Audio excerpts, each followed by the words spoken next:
Hi everyone, I hope you all are doing good. Today we are going to discuss indexed allocation. Okay, तो हमने इस topic में पढ़ा file allocation methods. इसमें हमने तीन मेथड्स को डिस्कस करा. पहला जो हमने पढ़ा that was about contiguous allocation method. Okay, second one was about linked list allocation method, and now third one is that we are going to discuss today is indexed allocation. ठीक है, तो हम यहाँ पे देख लेंगे कि जो प्रॉब्लम्स हमें लिंक लिस्ट में आ रही थी वो हम यहाँ पे ओवरकम कर पा रहे हैं कि नहीं. आपको पता है कि let's have a look on that कि कौन सी प्रॉब्लम्स आ रही थी हमें. फॉर एग्ज़ाम्पल जो हम ये लिंक लिस्ट एलोकेशन जब हमने करी वहाँ पे हमने देखा कि हम रैंडमली मतलब फाइल्स को एक्सेस नहीं कर पा रहे थे. ठीक है, मतलब किसी भी फाइल के ब्लॉक्स को हम डायरेक्टली एक्सेस नहीं कर पा रहे थे. किसी भी ब्लॉक को एक्सेस करने के लिए या किसी भी ब्लॉक को फेच करने के लिए देखो बेसिकली हम क्यों स्टोर करते हैं हमारा डेटा, सो दैट हमें जब फ्यूचर में वो ज़रूरत लगे हम उसको फेच कर पाएँ. ठीक है, तो हमारा जो गोल होता है, मेन पर्पज़ होता है, वो क्या होना चाहिए कि हमारा डिवाइस जो है वो मतलब उसकी परफॉर्मेंस मतलब अच्छी होनी चाहिए, इंक्रीज़्ड होनी चाहिए. मतलब जल्दी से हमें डेटा जो है वो रिट्रीव हो पाना चाहिए. ठीक है, तो यहाँ पे जब हमें लिंक लिस्ट में डेटा को एक्सेस करना होता है, हम वहाँ पे डायरेक्टली उसको एक्सेस नहीं कर पा रहे थे, क्योंकि वहाँ पे हमें लिंक लिस्ट मतलब क्या पहले ब्लॉक से लेके एंड वाले ब्लॉक तक, मतलब उस पर्टिकुलर ब्लॉक तक जाना पड़ रहा था, उस पूरे लिंक लिस्ट को ट्रैवर्स करना पड़ रहा था. ठीक है, क्योंकि every element is been connected with another element. Okay, तो वो चीज़ हम देखेंगे यहाँ पे, वो हम ओवरकम कर रहे हैं कि नहीं. जो इंडेक्स लोकेशन है इसमें हम क्या कर रहे हैं, इसमें हम एक एक्स्ट्रा ब्लॉक डिफाइन कर रहे हैं, दैट्स इंडेक्स ब्लॉक. ठीक है, जिसमें हर एक पॉइंटर मतलब see for example you are having any file. ठीक है, हमारे पास एक फ़ाइल है, say for example file A. Okay, तो इसको मैंने 3 ब्लॉक्स में डिवाइड करा, ब्लॉक 1, ब्लॉक 2 एंड ब्लॉक 3. ठीक है, तो अब हमें क्या करना है, इसको परमानेंटली स्टोर करना है हमारी इस डिस्क में. तो हम इसको क्या करेंगे, for example these are the sectors. ठीक है, क्योंकि हम डिस्क में सेक्टर्स में ही डेटा को स्टोर करते हैं. तो ब्लॉक 1 को मैंने क्या क्या करना है, मतलब इसको स्टोर करना है कहीं पे. इससे पहले हम क्या करेंगे, हम एक ब्लॉक एक्स्ट्रा डिफाइन करेंगे that we call as this wait that we call as index block. तो उस इंडेक्स ब्लॉक में हम क्या करेंगे, उस इंडेक्स ब्लॉक में ये भी ऑब्वियसली इसी डिस्क में होगा, कोई एक सेक्टर हम लेंगे जिसमें हम हर एक ब्लॉक का एड्रेस रखेंगे. ठीक है, देखो जैसे पॉइंटर लिंक लिस्ट में हम क्या कर रहे थे कि मतलब एक जो एक सेक्टर में हमने डेटा रखा उसमें हम और एक उसके साथ हम अटैच करते थे और एक data that's address of next sector. ठीक है, उसका सेक्टर, सो दैट हम इसको कनेक्ट कर पाए या उसको एक्सेस कर पाए. ठीक, तो इस तरह से वो कनेक्टेड होते थे. लेकिन यहाँ पे हम क्या करेंगे, एक एक्स्ट्रा ब्लॉक हम डिफाइन करेंगे जिसमें हम हर एक सेक्टर का एड्रेस रखेंगे. क्या रखेंगे, हर एक सेक्टर का एड्रेस रखेंगे, सो दैट मतलब जो ही हम जब भी हमें ब्लॉक 1, ब्लॉक 2 या ब्लॉक 3 कोई भी ब्लॉक एक्सेस करना पड़े या उसको रिट्रीव करना पड़े, हम क्या करें, हम सिंपली इस ब्लॉक में जाएंगे, वहाँ पे देखेंगे कि उस इंडेक्स का मतलब वो किस पेज नंबर पे है या वो किस सेक्टर में स्टोर है.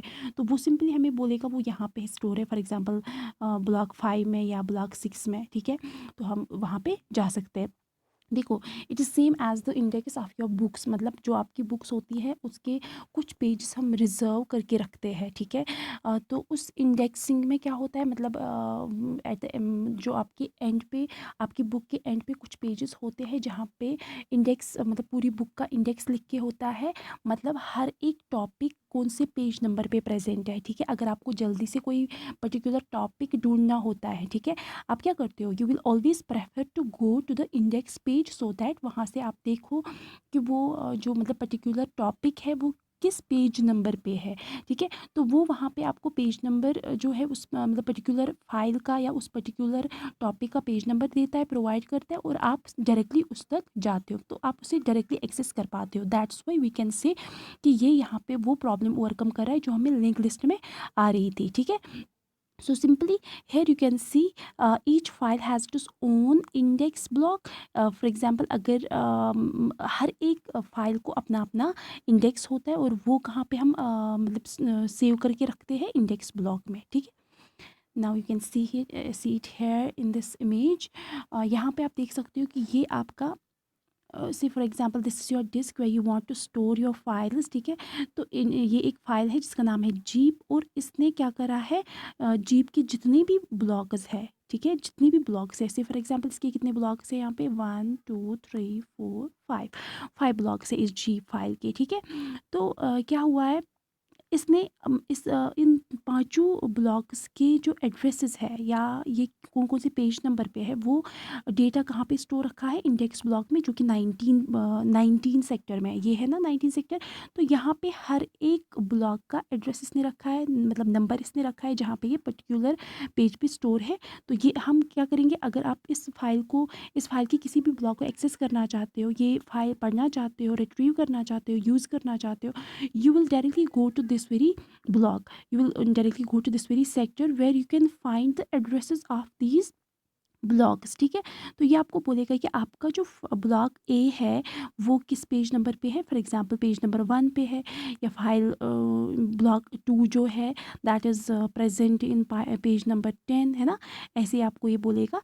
तो यहाँ पे हर एक ब्लॉक का एड्रेस होता है, मतलब पॉइंटर्स होते हैं यहाँ पे, ठीक है। तो हम इसको डायरेक्टली वहाँ से एक्सेस कर पाते हैं। ओके। तो बिल्कुल आपको मतलब एक बुक की एग्जांपल है, is the best example you can have. So मतलब हम क्या करते हैं, कुछ पेजेस हम रिजर्व रखते हैं इंडेक्स के लिए, ठीक है, सो दैट हम डायरेक्टली उस पेज तक जाएं जो पेज आपको पढ़ना हो, ठीक है। Now you can see the advantages and disadvantages of this very allocation method. Advantages है simply जो हमने अभी पढ़ा कि डायरेक्टली एक्सेस हम कर सकते हैं किसी भी ब्लॉक को, ठीक है, जो उस फाइल ने ऑक्यूपाई किया हो, therefore it provides fast access to the file blocks. Second one is it overcomes the problem of external fragmentation. External fragmentation तो हमें ये प्रॉब्लम लिंक लिस्ट में भी नहीं आ रही थी, ठीक है। वहाँ पे भी हमने देखा था कि वहाँ पे भी ये प्रॉब्लम नहीं है। तो ऑब्वियसली यहाँ पे भी हम हर एक डिस्क के हर एक सेक्टर को यूटिलाइज कर सकते हैं। मतलब कि कोई भी, मतलब ये है कि ये जो भी जितने भी यहाँ पे सेक्टर्स है इस डिस्क में, हर एक सेक्टर को हम यूटिलाइज कर सकते हैं। कोई भी फाइल आप कहीं पे भी स्टोर कर सकते हो। सिंपली आप उसके लिए एक ब्लॉक क्रिएट करोगे जहाँ पे उसका एड्रेस रखोगे आप। तो you don't need to store these file blocks in contiguous allocation. तो सिंपली आपको कॉन्टिग्यूस एलोकेशन में ये प्रॉब्लम आ रही है फ्रेगमेंटेशन की, external both internal as well as external. लेकिन यहाँ पे लिंक लिस्ट और जो इंडेक्स्ड फाइल एलोकेशन मेथड्स हैं, यहाँ पे ये प्रॉब्लम नहीं आ रही, ठीक है। तो यूटिलाइज़ कर सकते हो आप हर एक सेक्टर को, कोई भी ब्लॉक या कोई भी मेमोरी यहाँ पे वेस्ट नहीं हो रही है। Now, disadvantages, you can have disadvantages of this indexed allocation method, that is pointer overhead, ठीक है। देखो आपने देखा कि जो लिंक लिस्ट में हमें हर एक मतलब एक ब्लॉक पे आप गए और वही पर्टिकुलर फाइल का कोई एक ब्लॉक, वही आपको क्या बोलता है कि दूसरा ब्लॉक आपको कहाँ मिलेगा, क्योंकि उस ब्लॉक में उस नेक्स्ट फाइल का एड्रेस होता है, ठीक है। और उसके बाद जब आप इस वाली ब्लॉक पे पहुंचोगे, it will give the address of next block, ठीक है। For example this is 2, this is 3। तो इस तरह से जो एंड वाली फाइल होती है उसमें क्या होता है, 0 होता है या -1 होता है, मतलब कि नल। नेक्स्ट मतलब वो एंडिंग ब्लॉक होता है, तो वो आपको इसी तरह से एक्सेस करने की परमिशन देता है, ठीक है। तो वहाँ पे भी ये मतलब पॉइंटर ओवरहेड था, ये प्रॉब्लम वहाँ पे भी थी और यहाँ पे भी है, ठीक है। यहाँ पे भी हमें एक फाइल ब्लॉक, एक इंडेक्स ब्लॉक में बहुत सारे पॉइंटर्स रखने पड़ते हैं, ठीक है। सो यहाँ पे कुछ ज़्यादा ही है। The pointer overhead for indexed allocation is greater than linked list allocation. क्यों? क्योंकि देखो वहाँ पे मैंने आपको बोला एक एक ब्लॉक दूसरे, मतलब ये वाला ब्लॉक इस वाले ब्लॉक को पॉइंट करता था, ये वाला ब्लॉक तीसरे ब्लॉक को पॉइंट करता था। लेकिन इंडेक्स्ड में हमें क्या है, एक ही ब्लॉक में हर एक ब्लॉक का एड्रेस स्टोर होता है, ठीक है। तो इसमें ज़्यादा ही ओवरहेड है पॉइंटर्स का। And next one is for very small files, say files that expand only 2 to 3 blocks, the indexed allocation would keep one entire block for the pointers, which is inefficient in terms of memory utilization. अब वैसी बात है, देखो अगर आपकी book जो है मतलब एक मॉड्यूल है, छोटा है, ठीक है, उसमें कुछ ही पेज है, उसके लिए भी आपको एक इंडेक्स ब्लॉक रखना ही है। जबकि आप उसे डायरेक्टली एक्सेस कर पाते थे, लेकिन फिर भी आपको क्या करना है, एक इंडेक्स ब्लॉक रिज़र्व रखना है जहाँ पे आप उन पेजेस के पेज नंबर्स बोलोगे कि कौन सा ब्लॉक, कौन सा पेज नंबर कहाँ पे है, कौन सा टॉपिक कहाँ पे है। ठीक है, तो देखो अब अगर आपकी बुक बहुत बड़ी है, ठीक है, बहुत मोटी है, तो उसके लिए इंडेक्सिंग जो है वो उतनी ही ज़्यादा होगी। ठीक है, यहाँ पे हमें क्या होता है, मतलब मेमोरी यूटिलाइजेशन अच्छे से नहीं होती, क्योंकि हमें ज़रूरत ही नहीं होता कि छोटी, मतलब 2-3 पेजेस वाली बुक के लिए हमें इंडेक्स बनाने की ज़रूरत ही नहीं थी, लेकिन हमें बनाना पड़ता है। We have to follow the rule in this very allocation method. ये हर किसी के लिए है, चाहे हमारी फाइल छोटी हो या बड़ी हो, हमें इंडेक्सिंग करनी पड़ती है। ठीक है, और यहाँ पे आप देख सकते हो, for here you can see wait या for files that are very large single index block may not be able to hold all the pointers. मतलब अब अगर आपकी फ़ाइल बहुत बड़ी है, बहुत बड़ी, मतलब बहुत बड़ा मैगज़ीन है या बहुत बड़ी बुक है, तो उसके मतलब हम ब्लॉक्स जो है इंडेक्स ब्लॉक बनाते हैं। हर एक फ़ाइल, हर एक ब्लॉक या हर एक पेज का इंडेक्स हम यहाँ पे मतलब नहीं रख सकते, क्योंकि वो कम पड़ जाता है। ठीक है, वो स्पेस कम पड़ जाती है, तो उसके लिए हमें क्या करना पड़ता है, और इंडेक्स ब्लॉक की ज़रूरत पड़ती है। ठीक है, फॉर एग्जांपल ये इंडेक्स ब्लॉक इसको पॉइंट करता है, ये इंडेक्स ब्लॉक इसको पॉइंट करता है, तब जाके हमें उस बुक को एक्सेस करने की परमिशन मिलती है। ठीक है, तो यहाँ पे समझो it's problem of multi level indexing. ठीक है, तो इस तरह से ये प्रॉब्लम्स हो रही है, ये भी मतलब ओवरकम हो रही है दूसरे कुछ मेथड से, वो हम देखेंगे आगे।